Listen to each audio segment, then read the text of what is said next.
What is going on, Rugby Rundown fans? Alex Corbisiero, joined as always by Will Hooley for another episode of the Rugby Rundown. And it is conference finals time here in the MLR. So much to talk about, so much to react to. Very special show ahead of us, Will, haven't we? A very special show. But Corbs, just actually, let's talk about reflection. How cool was it during the USA announcement that happened on Tuesday? You can go back and watch that, of course, on the Rugby Network. Having that honour to speak to Scott, very cool. Very, very cool. I hope you all watched it live, our loyal supporters, but very special. I just watched it. I thought it was awesome, Will, really and well done for putting that together. Huge thank you to USA Rugby and Scott Lawrence for the time and putting their faith and confidence in us to present that sort of announcement, and hopefully the beginning of more to come in this aspect, which I think will only benefit us, the fans, and all the organisations that we try and partner with to maximise our amplification across the rugby landscape. You're absolutely right, Corbs. You did a great job. And in fact, you've done such a good job this year. You know, have I? You didn't make the playoffs. Well, in my world, you've done a great job. Obviously, giving the credit to me, but I want to give the credit back to you. I've got some gifts for you. Yeah? You ready for a gift? Mate, hit me. What have you got for me? I never know with you. I'm always a little sceptical, so I didn't want to get too excited. Well, there's something to this as well. Bait and switch. I feel like, you know, it's off season now, but I know you're going to want to get back in or do training in various ways. Yeah, mate, I'm getting swole. Get my stepdad swole on this one, man. Wanted to give you a bit of protein. Whoa! Jocko Fuel style. Milk as well. Hold on, there's more to come. I'm a big milk fan, if anyone didn't know. Oh, it's actually cookies and cream. What about vanilla? Oh, no. A bit of vanilla for you? Oh, vanilla's actually my favourite. These are actually my two favourite flavours of protein. Cookies and cream and vanilla are pretty much the only two I drink. I'm going to something cinnamon. Coffee. You love coffee. I do love coffee. How about some Jocko? I do like the liquid ones. Yes. Just on the go, on bits and bums. My ADHD doesn't mean I actually make the shake. With these, it's easy just to grab it out of the fridge. Well, look, this is There's not more, is there? Oh, no, there's some more. But how much we got under this desk? You ain't no space here. We got even more. Oh, hey, you really pieced it out. You really pieced it out. There is a reason to this. We are really proud to partner with Jocko Fuel for the rest of our postseason championship content specials coming up. I thought you knew. I'm just smashing things on the desk. Now I've got so much protein with us. What an announcement, Will. Obviously, fantastic. I'm a big fan of Jocko Fuel and the supplements there. I love Jocko as well. I've trained jiu-jitsu with him. I've trained with him. Been an absolute idol, looking at him like as an absolute idol. So to partner with such a prestigious brand, absolutely fantastic to support us through this run-in of the rundown, which includes a live show. Well said. No, live show on the Saturday, another show on the Friday, as well as obviously our big day out at the final. Well, you have literally stolen what I was about to say. Yes, we are going to proudly be bringing you the live stream, the pre-game show on Saturday, the 28th of June from the MLR Fan Festival, and Jocko Fuel is powering that. Very exciting. Plenty of special guests. That's going to be live streamed on MLR YouTube, the Rugby Network, and all MLR and TRN social media platforms. So keep an eye on that, but we are very excited to have Jocko Fuel behind us, mate. But look, getting away from that, we have to just focus on what we are talking about today. I'll try. We've got to try because it is conference finals, man.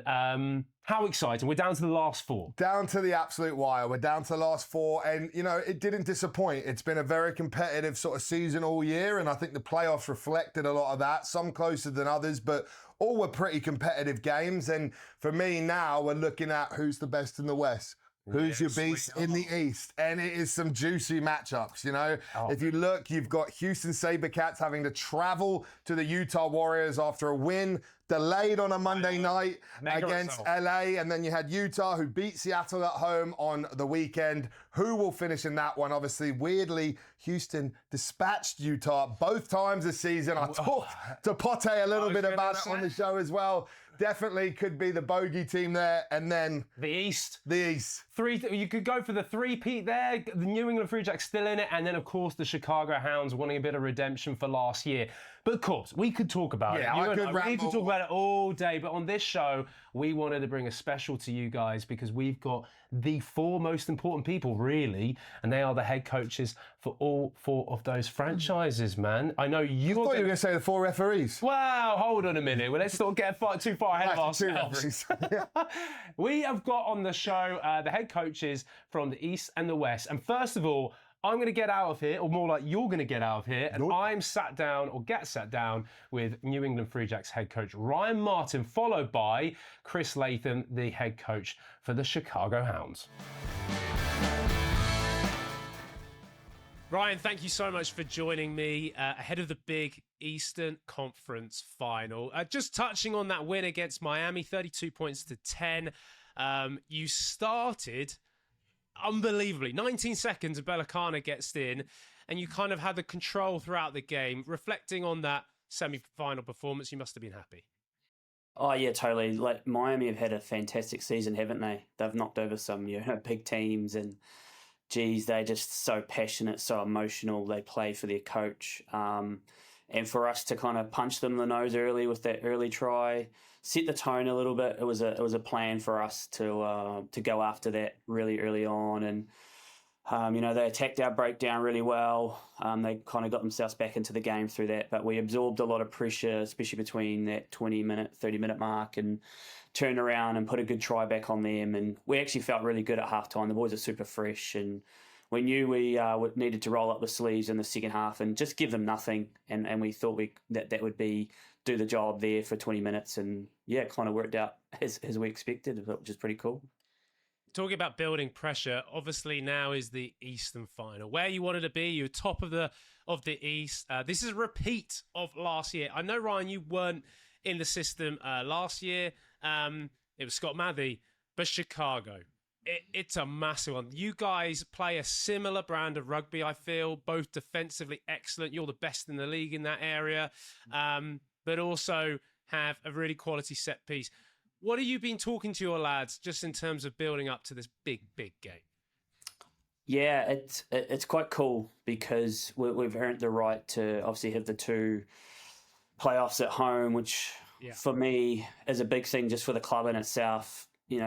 Like that respects what's happened before, and this is an awesome city to host as well. Like they really get in behind us, so to play in front of that crowd was a lot of motivation, and the way we planned our season to try and make that happen. And then we had a great battle against Chicago early on, and they put 30 points on us. I think it was round 3, and we really took that one on the nose, and we learned a lot from that game, to be honest. It was really good for us. And then we played them recently at home, and that was a real tight game again. So I think it's going to come down to little moments, little activity cycles. We're feeling really fresh. We've been really looking after our squad throughout the weeks leading into this, knowing that it's going to probably be the battle of the team that's the freshest. So we feel as though we're in a good space around that.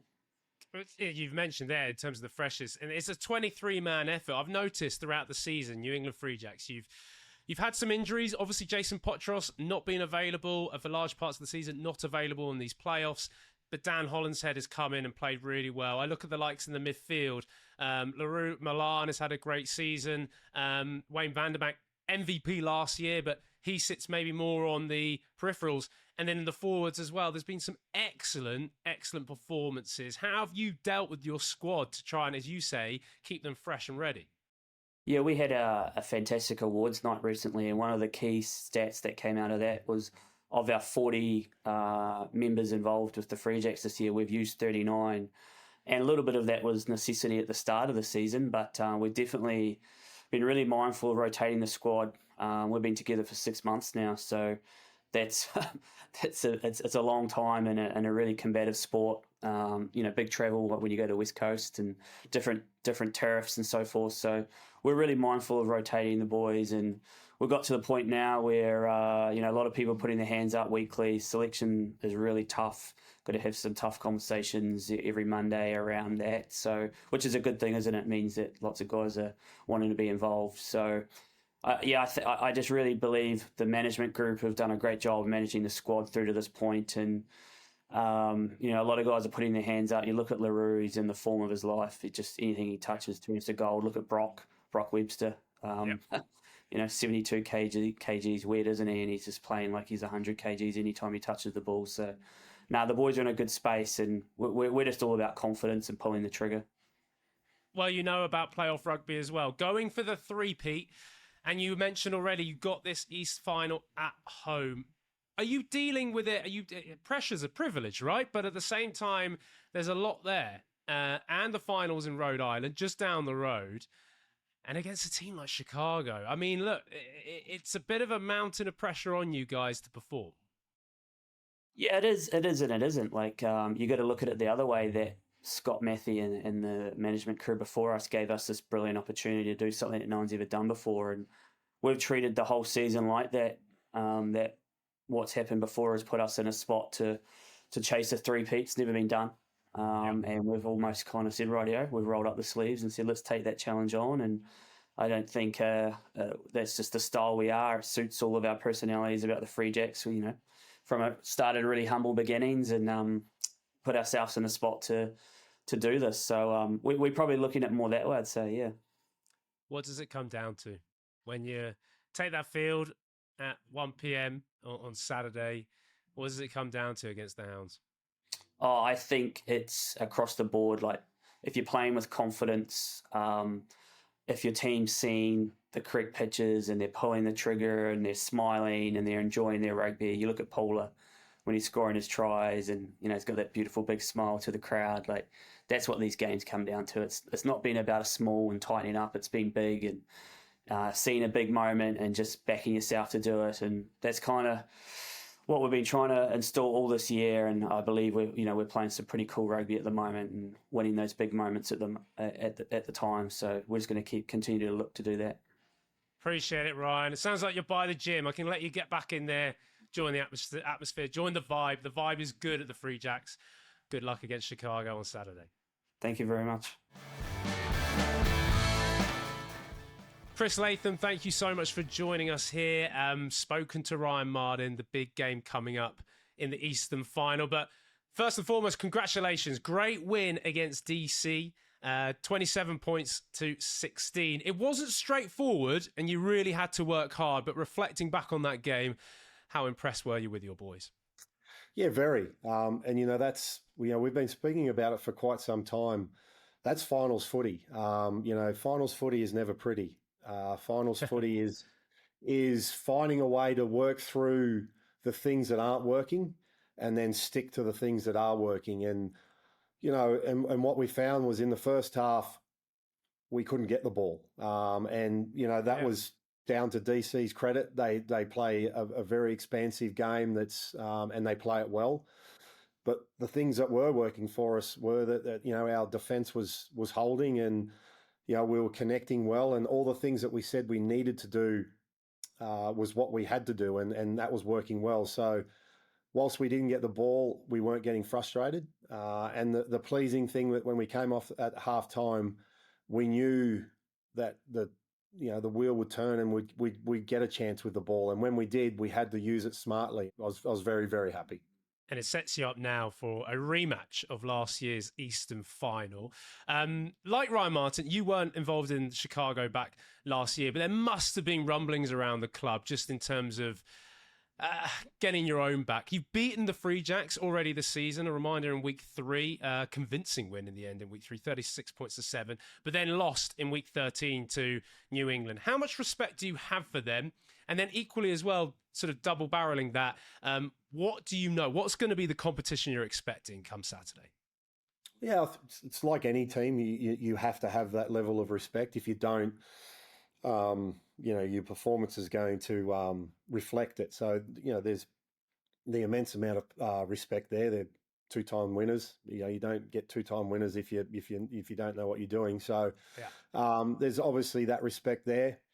As far as revenge or rumblings from last season, from day one, I've never allowed that. Like, it's not what my DNA is about. My DNA is about living in the moment. It's about us living in our journey. That hasn't been really talked about at all, to be honest.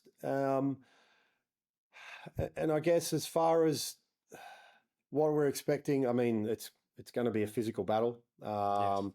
It's going to be intense. It's a very hostile environment to go to. It's a difficult place to go to. But you know what? That makes it all the more enjoyable. That makes it all the more challenging, and it makes it all the more rewardable. So again, I think, and I really draw on this because I've really seen it, and I love this about Chicago. It's a tough place. Everything everyone talks about big shoulders and being being harsh in the conditions, and I'd heard about it and I'd been told about it, but I've lived it. And mate, this is a tough place. Conditions are very tough, and I think that's what our DNA is. I actually like the fact that we have to go somewhere difficult. I like the fact that we're going up against a great team in a harsh environment, because that is what we're about. That's what we've pretty much built ourselves on. So it's very fitting. No, I think so, and you're right. It is going to be a very physical game. I think both good set of forwards. You guys have an excellent pack that's been quite literally driven, maul tries. You've got a whole bunch of them. You've also both very good defensively. Some of the matchups across the board are really tasty. In particular, I really like the one at 12. Likelihood of seeing Ollie Devoto going up against LaRue Milan. What are you making some of these matchups, in particular that one at 12? Yeah, Ralu's a very strong, direct carry. He runs very hard. He's very direct, abrasive, defensively hits hard, loves it when so he loves that type of game. And, and Ollie, if I'm honest, that's Ollie's game. That's the thing. That's what Ollie's built his reputation and been in the premiership for. And,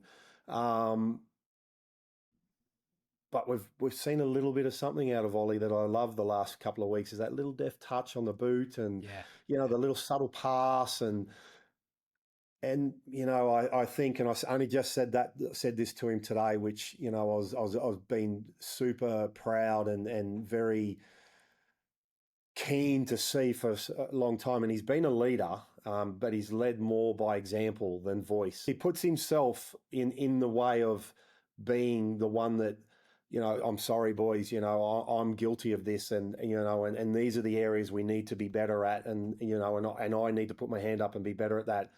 So when you're delivering messages like that are heartfelt, and you're putting yourself in the firing line, all of a sudden, your performance, you start to take charge of your performances and ownership of it. Yes. And because of that, we've seen such a great performances from him. And this week I'm charged to see him go. Talking about ownership, almost rounding this up. Chris, you've played in enormous games as a former Australian Wallaby international. How much have you used or shared your experience with the team when it comes to this big encounter on Saturday? If I'm honest with you, none. Like, not referring to me. I don't I don't want to be Chris Latham, the former player, when I'm coaching. I want to be Chris Latham, the coach. I want to be known for coaching. I want to be known for that moment. And again, it goes back to what I said before. This isn't about what I've done. This isn't about what I've experienced. This is about the experiences that these guys get. Yeah, I draw on those experiences, and I talk about experiences that I can pass on, but never drawn back. I don't like drawing back to, when I played, this is what we used to say or do or think or happened.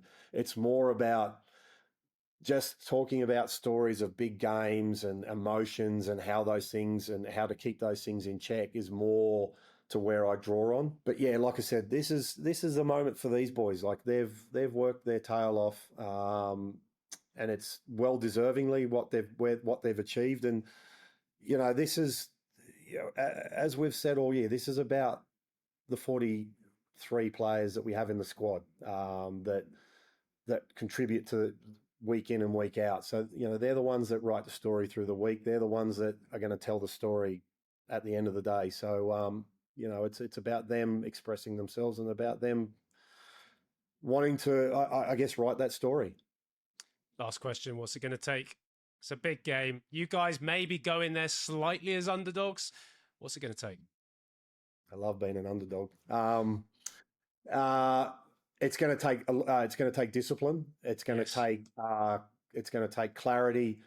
It's going to take everyone executing their own role, and then being willing to, do the hard yards and cover for people.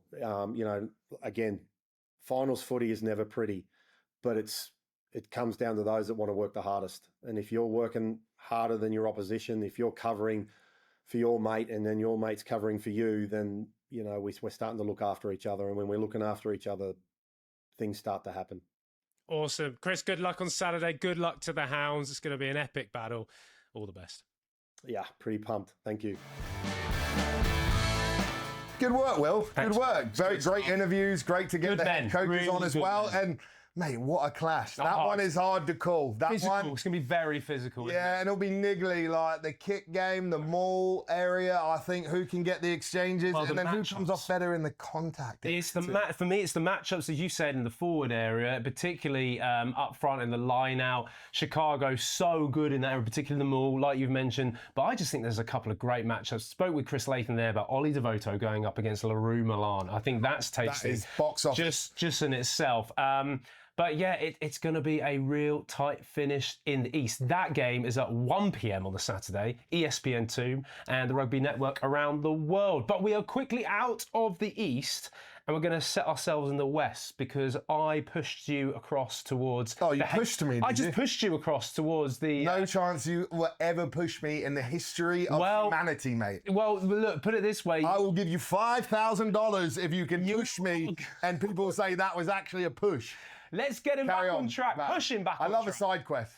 Just tell us who you're going to interview. All right. Well, I'll put you out of your misery, and all our Rugby Rundown fans, we've got an absolute treat. We've got both of the main men in the West. We have head coach from the Utah Warriors, Greg Cooper, your top seed in the West, and taking them on is the number 2 seed, Houston Sabercats, and we have their head coach in Pote Human. And we are joined by head coach of the Utah Warriors as they are getting ready to host the Western Conference Final this weekend in the MLR. Greg Cooper, welcome to the Rundown. Thanks, Corbs. Nice to be here.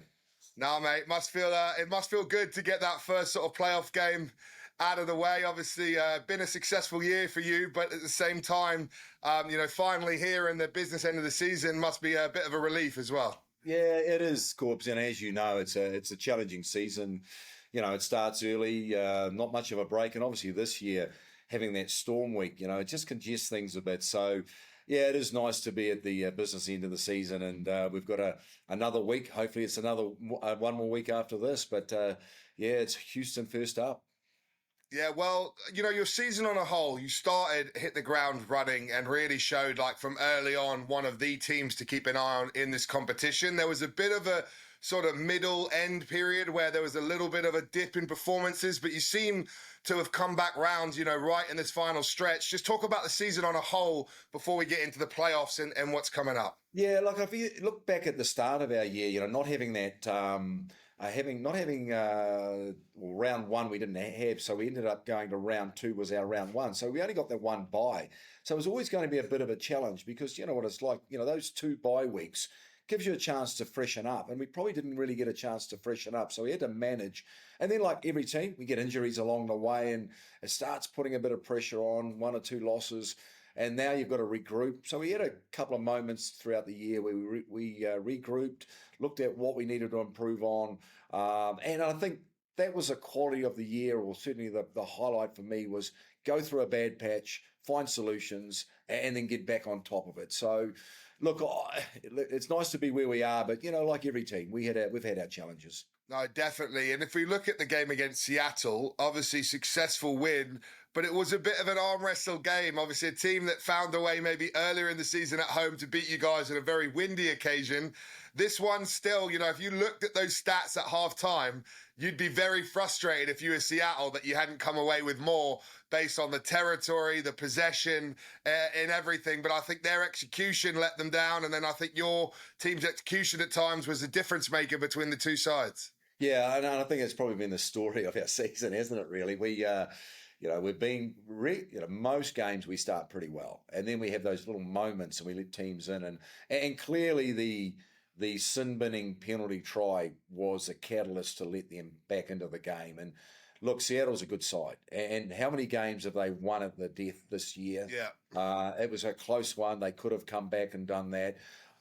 Look, I think that's to our credit. We battled that. It could have gone either way, but at 17-0, I just think, as I said, that sin bin penalty try just was their catalyst, and a good team took it, and they did, but we came out on the positive side of the ledger at the end. No, definitely. And I think, that's kind of been their MO, is like hang around in games, big moments, one or two. And I think what I like from your team is the ability to absorb some of that pressure, but then sort of push on in key moments and take your shots and sort of show that sort of diversity in your game. We all know you've got a really strong set piece, a strong maul game, but I thought Seattle sort of hang reasonably well in that area, and you guys were able to use other strengths of your game, from your kicking game to actually using some of the width and the dangerous runners you have off turnover, off transition moments. I really think you guys are sort of starting to use all the tools in your wheelhouse. Yeah, and I think a lot of credit should go to Brendan O'Meara, our attack coach. He's done a phenomenal job. Obviously, we had a good set piece. Robbie's done a great job there, and James and defence coach. I think our defence stood out. But Brendan's a bit of an unsung hero here at the Warriors. We have a strong attack. Our set piece sets it up, but if you have a look at our two tries that we scored, and let's be realistic, we actually dropped the ball with 2 or 3 tries available to us. Yeah, 100%. We created those opportunities, but the transition attack from a missed line out from Seattle, we scored. A turnover. Bang, we scored. So, Brendan, as I said, he's a bit of an unsung hero. He's a very talented attack coach, and it was nice to see us score off those transition attacks. But as I said, we created more. We probably should have finished a little bit more, and that's one of the things we'll have to do against Houston. And let's talk Houston. Let's look ahead to them. This is a huge game. This is the team that has sort of been your bogey team this year. You're at home.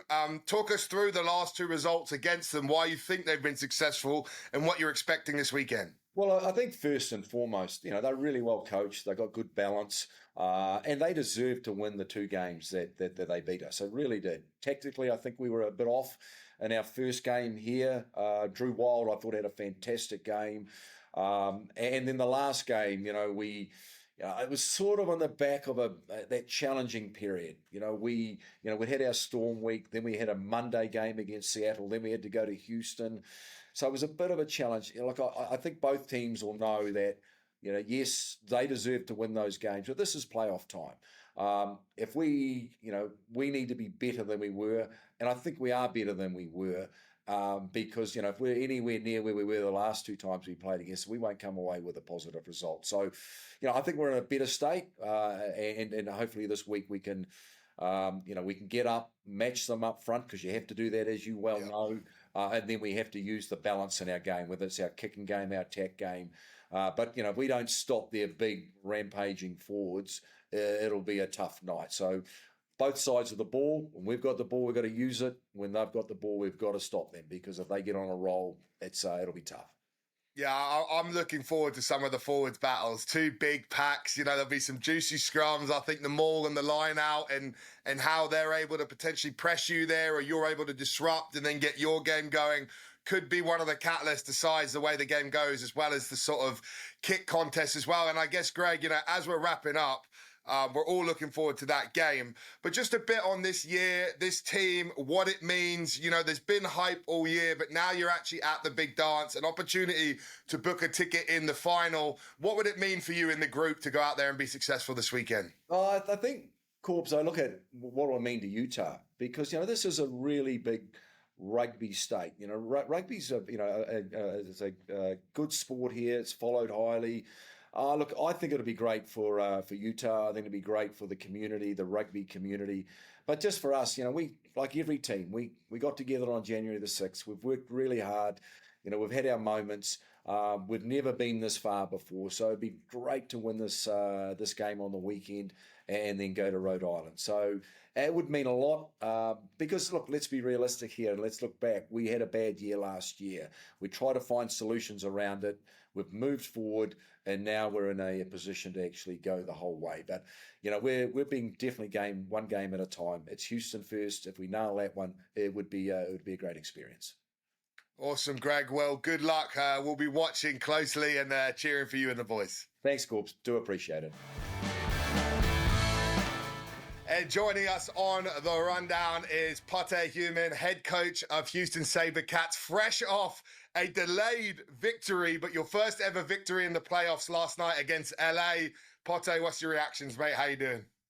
It was really, really well, thanks, my friend. No, it was a tough one. It was a real playoff game, finals rugby. I think we defended very, very well. I mean, they've got a very good side, very good attacking side, but our defense win this thing. And they said the defense win championships. We can keep this up. We may be there at the end, hopefully. No, definitely. I think it was a very impressive performance. LA, I agree, I think have the best attack in the competition, and they look to keep ball and play and kind of hold on to you. It was a bit of a nervous wait, with the delay and the rain and the conditions maybe making it a little soggier, which I think maybe hurt the speed they could attack at, but that allowed you and your team to defend them at times. And I thought probably the key moments came for me off kick, pressure, knock on. That gave you a scrum or a set piece platform. You either kick the corner and you maul to score, or then that got your big forward sort of a carry power attack into the game, and then you flash out wide to the backs. Very, very South African-esque at times. Yes, no, it worked out for us, especially our mauls. That was much better this week. Our scrums, as you said, we scrum for penalties and then we kicked in the corner and scored 2 maul tries. That was amazing for us. But then in the end, we had 2 yellow cards and they came back, nearly scored at the end there. So luckily for us, we kept it out. And then in the last line out, Seth Smith, what a guy, 19 years old, put that ball on the 6-pins there. And and we won that line and we won the game. Yeah, it was a bit of a knife edge, and I thought their best moments came at the ends of each halves, where maybe it got very humid, ball and play. You've got a big heavy pack that are looking to scrum and maul, and that's where they maybe had some of their opportunities. But I also think you got to really credit some of your big men's defensive work and the output you were able to put in a game in those conditions. No, definitely. We were all worried about this game because we've got injuries with Drew Wild and David Kutcher. But a guy like AJ Latham who stood up, he had an awesome game for us. A guy like Max Schumacher, also a youngster, had a great game at fullback, so that helped us a lot. And then, as you said, the big forwards, I was really impressed with Justin Besson. I think he had his best game for us this season. No, definitely. I thought in the engine room that was huge. And what was it like? Obviously, the pressure of a first sort of playoff game, win on the cards, a successful season. Sort of after last year, you had a bit of a delay as well. Were there nerves in the camp that this is this year to try and do better than last? I think last year's loss against Dallas still hurt us, and we used that for motivation because that was our best year last year, 14-2. We were by far the favorites to maybe win the thing, and then Dallas come and beat us here in Houston, so in the Sabercats Stadium. So for us, there was pressure on, but I just told the guys, hey, take that pressure off and let's just enjoy the moment. As you said, it was tough conditions because of the Sunday night. Then the game was postponed, and then we had to wait yesterday another half an hour. So for the guys to keep their focus was really good, and that showed the character of the team. And Pote, obviously with the disruption, with the delayed weather to your game, it has given you a short turnaround, going from playing on a Monday night to now your conference final on a Saturday away at altitude. How are you and the team preparing, and how has this affected you? I think this stage of the competition is just a mindset. It's just attitude. So you can't do anything more. I mean, the guys are really, their bodies are sore, after a game like last night. So I have to manage them good and freshen them up. And that's what it is. I mean, we have to go and play there on Saturday evening. So we're looking forward to it. And I must say, our guys, the culture we have here, we take anything. They never complain. There's no excuses. We have to go there and see what we can do. And let's talk about Utah. This is a team that obviously started the season very well. A lot of people have tipped them as real contenders this season. They had a little bit of a wobble, but they seem to be back in their form. But I said to Greg earlier, you guys seem to be their bogey team this year. The 2 times you've played have really got rolling and got off to a sort of a big start, which has sort of defined the game. No, for sure. I mean, they're a good side. I think they were the top team in the league. They've had the most league lock points, so they're definitely the favorites. And they got such experience with Liam Coleman, Frank Lahore, Dylan Nell, and then the backs. That's just Nick Ben, Manu, and Taylor at the back three. They were awesome, and Joel Hodgson would control the game. So it's going to be a great game. Yeah, I think you guys stylistically match up well. 2 big packs, good set piece, good kicking game. I think probably, ball in play. What do they do? Sort of maybe off transitions. What do you do off transitions, counter attack? Probably those moments. And then who gets maybe the upper hand in the set piece from a maul scrum aspect could dictate the way the game goes. No, the set piece will be clear. I mean, the forwards will win games. This back decided by how many. So we have to be up there. We have to sort our set piece out and make sure we can control that. And then what would it mean to you and the team to get to a final? Obviously, just getting your first win. But I think probably after the disappointment of last year and everything behind it, it'd be pretty special to see you and your team in the final. Oh, that will be awesome. I mean, this is my 4th year here, and I know what the people putting in. The backroom staff, as they call it, and the owners, the money they spent. So we owe them, and we owe our supporters something. Of course, as I said to the guys last night, it's nice to say we had our first win in the playoffs. There's no trophies here. You can't show anything with it. So it's going to be huge for us to get into the final. But there's a big hurdle waiting for us in Utah. Well, good luck, Pote. We'll be cheering for you and looking forward to a cracking sort of Western Conference final. Thank you so much for your time. Good luck for your team. And wishing you all the best. Thanks very much, Alec. Go well. Well done, Corbs. You did it. You made it to the West. I know you were so hyped because so of the fun as well, putting a coach again in the West, just interviewing the winning coaches. You love to take good care of me, don't you? But no, it's a really big matchup, and we are super excited here at the Rugby Rundown. Those 2 conference finals, 1 p.m. Eastern, is the New England Free Jacks against Chicago. Then 9 p.m. Eastern on that same Saturday is Utah Warriors against Houston Sabercats. Corbs, before we go, very, very quickly, who's making it to the final? Oh, I'm going to go Free Jacks against Utah. Home teams. I'm going with the home teams. Oh, I just think you might be right, but I'm going to say maybe Houston get themselves in that slot. It's possible, mate. It's possible. That one I'm more confident about it being closer. I think the other one, I think Free Jacks at home. They're going to get it. They're going to get it. Well, who will get there to Rhode Island? We shall find out on June 28th. And that is also when you'll see us, you'll see Jocko Fuel live stream, 11 a.m. Eastern till 12 p.m. Join us, all those platforms, MLR, TRN, you name it. We are going to be on there giving you the pre-game show. Corbs, it's been a blast. Here we go. The Final 4. We're there, mate. Sorry, I'm just more excited about the Jocko Fuel. Big shout out to Jocko. And Jocko, don't you worry. I'll be clanging and banging. I'll be chugging this. By the time you see me in Rhode Island, I'll be swole. There we go. From us all here at the Rugby Rundown, this has been a mega show special. We appreciate you. See you on Saturday, June 28th.